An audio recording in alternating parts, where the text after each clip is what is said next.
Ciao a tutti e bentornati allo Scrigno del Calcio e alla rubrica Sfogliando gli album, l'ultimo con l'80 davanti, stagione 89-90, finiscono gli anni 80, iniziano gli anni 90, si arriva anche verso Italia 90 e infatti in copertina c'è Roberto Baggio in questa amichevole che ricordo molto bene contro il Brasile proprio alla fine degli anni 80. Guardate quanto era bello questo pallone della Diadora.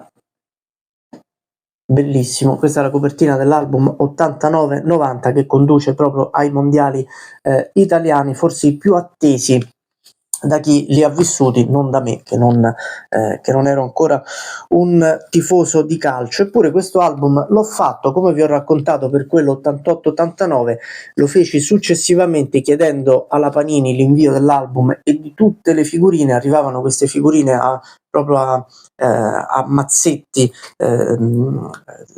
legate con l'elastico, e quindi io passavo i pomeriggi, credo che mi arrivò d'estate o comunque a campionato finito, e mi ricordo questi pomeriggi passati ad attaccare gli album. Qui intanto c'è l'operazione Regalissimi 90 con la raccolta di bollini che a seconda di quanti se ne raccoglievano dava dei premi, che io ovviamente non ho fatto perché, come vi ho detto, l'ho fatta anni dopo. Credo che facessi già le scuole medie quando ho fatto questo album, quindi erano già passati 4 o 5 anni. Si vinceva una macchina fotografica, un pallone, borse. Vi faccio vedere anche questi altri regali che ci sono qui. Tra l'altro era anche abbastanza curioso attaccare delle figurine, fare un album già sapendo come era andata a finire la stagione. Questo è il calendario della Serie A 89-90, con grafica un po' più piccola rispetto a quelle degli anni 80, ma questo, come già vi ho detto, per l'88-89, perché essendo diventata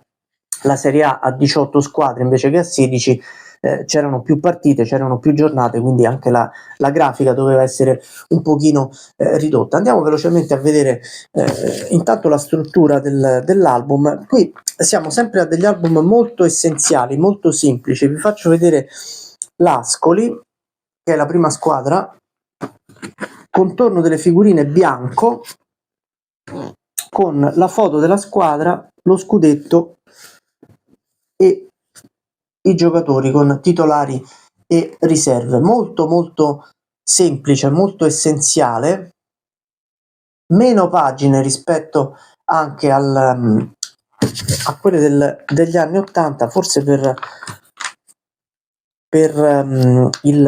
l'aumento delle squadre della Serie A. Non ci sarà la C2, come vedremo successivamente. Vi faccio vedere un po' di squadre. Qui c'è il ritorno del Bari in Serie A. Vi faccio vedere anche qui la foto di Giulio Drago, portiere purtroppo scomparso da pochi giorni, grande portiere anche dell'Empoli in Serie A. Eccolo qui, questo è il ritorno del Bari in Serie A dopo qualche anno, e anche il ritorno del Bologna che c'era stato l'anno prima. Ecco qui il Bologna anche 89-90, che riuscirà, grazie alla vittoria anche questo sarà un grande anno per il calcio italiano nelle coppe. Il Milan vincerà la Coppa dei Campioni, la Sampdoria vincerà la Coppa delle Coppe, la Juventus vincerà la Coppa UEFA, in finale con un'altra italiana, con la Fiorentina. Ve le faccio vedere anche queste squadre.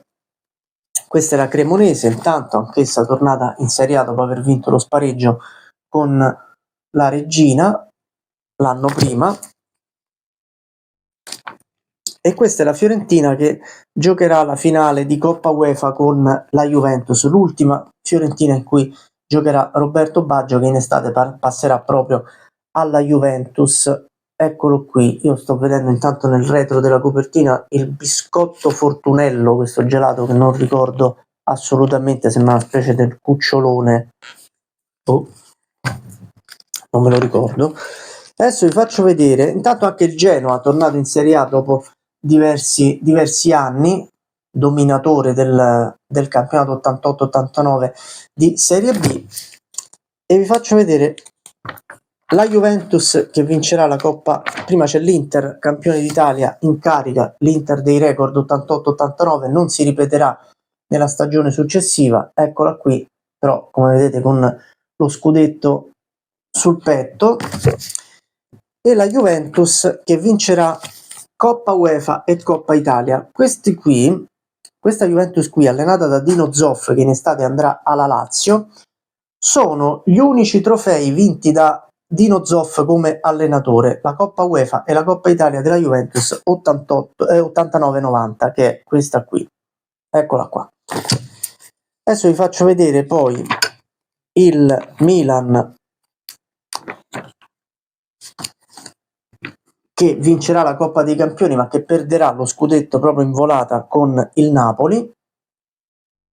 Eccolo qui. E vi faccio vedere il Napoli, campione d'Italia, proprio in volata con il Milan, anche nel mezzo di qualche polemica, come tutti saprete, la monetina di Alemao, insomma Verona-Milan, non stiamo qui per fare polemiche, però sappiamo come un po' come il campionato 97-98 tra Juventus e Inter, questo 89-90 tra Napoli e Milan fu un po' il campionato delle polemiche. Il Napoli si prese un po' la rivincita sulla rimonta del Milan di 3 anni prima, di due anni prima, dell'87-88. E poi vi faccio vedere la Roma di radice, la Roma che giocava al Flaminio per la ristrutturazione dello Stadio Olimpico proprio per Italia 90, come la Lazio, che è la Roma di radice che io vi ho raccontato in un video che vi potete andare a recuperare. La Roma aveva ingaggiato Ottavio Bianchi, che il Napoli però per dispetto non liberò, e quindi la Roma dovette aspettare un anno per ingaggiare Bianchi. Prese Radice, che sapeva benissimo, o meglio lo seppe alla fine, ma la Roma sapeva che Radice sarebbe rimasto un solo anno, e Radice con il suo lavoro, la sua bravura, insomma le sue capacità, riuscì a regalare una Roma operaia molto molto apprezzata ancora oggi dai tifosi, nonostante non fosse una squadra eccezionale. E vi faccio vedere l'Udinese, che retrocederà in Serie B e che fu autrice di un campionato incredibile, in cui si sarebbe potuta salvare tranquillamente, ma in cui veniva rimontata praticamente in tutte le partite. L'Udinese subì credo 5-6 rimonte, alcune anche da 2-0 a 2-2 nel finale, punti che costarono la salvezza ai friulani. E questo è il Verona, l'ultimo Verona di Bagnoli, che finì in Serie B con qualche problema economico e anche con un tentativo di rimonta non riuscito nel finale del campionato. Il Verona di Bagnoli, che aveva vinto lo scudetto nell'85, questo è l'ultimo Verona di Bagnoli, si chiude il ciclo con la retrocessione degli Scaligeri in Serie B. E questa proprio è la Serie B, il calendario, stessi colori della Serie A con lo sfondo giallo e le figurine staccate l'una dall'altra, stessa struttura delle figurine anche per la Serie B, ma le figurine non unite ma staccate l'una dall'altra. Anche qui molto semplice la struttura della pagina delle squadre di Serie B. Vi faccio vedere rapidamente qualche chicca del campionato cadetto. Intanto questo è il Cagliari di Ranieri, neopromosso in Serie B, che riuscirà a vincere anche la Serie B, arrivando in pratica in un anno dalla promozione dalla Serie C alla Serie A. Vi faccio vedere Catanzaro e Como, in particolare il Como, che passò invece al contrario dalla Serie A alla Serie C, retrocedendo subito, e questo è l'ultimo Catanzaro in Serie A prima di quello di metà anni 2000. Visse diversi anni anche in C2 la squadra calabrese. E vi faccio vedere anche il Licata, di cui ho parlato diverso tempo fa, ultima apparizione in Serie B dei siciliani. E molto molto rapidamente vi faccio vedere altre due squadre. Il Parma di Nevio Scala, promosso in Serie A, la prima storica promozione del Parma in Serie A, questa qui, 89-90.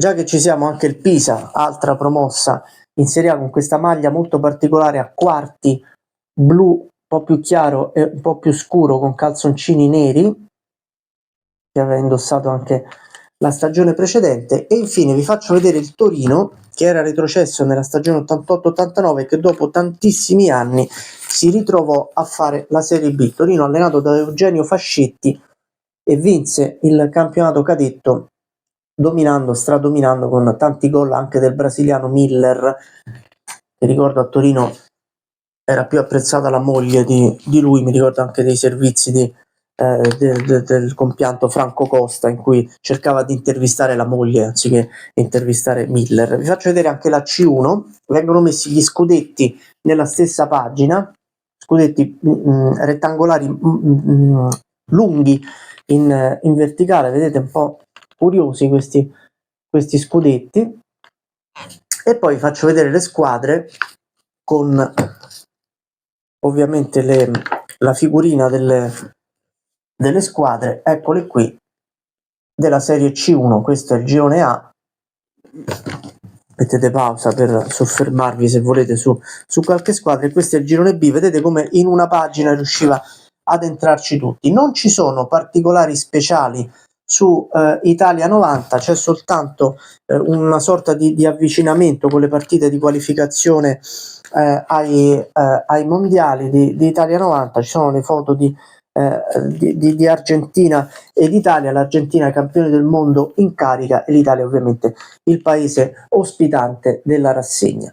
Questo è l'album della stagione 89-90. Io vi dico subito che quello della settimana prossima, il 90-91, io ve ne porterò due edizioni, due album, vi porterò e vi spiegherò anche il motivo, e sarà, ve lo dico subito, il primo che io ho fatto realmente in diretta, cioè quello del 90-91 è stato il primo in cui io attaccavo le figurine proprio nella stagione in corso, mentre questo, come vi ho detto, l'ho fatto qualche anno dopo. Questa è la rubrica Sfogliando gli album, questo è lo scrigno del calcio, non vi resta altro che continuare a seguirmi. Se non l'avete ancora fatto, iscrivervi al canale. Avanti tutti!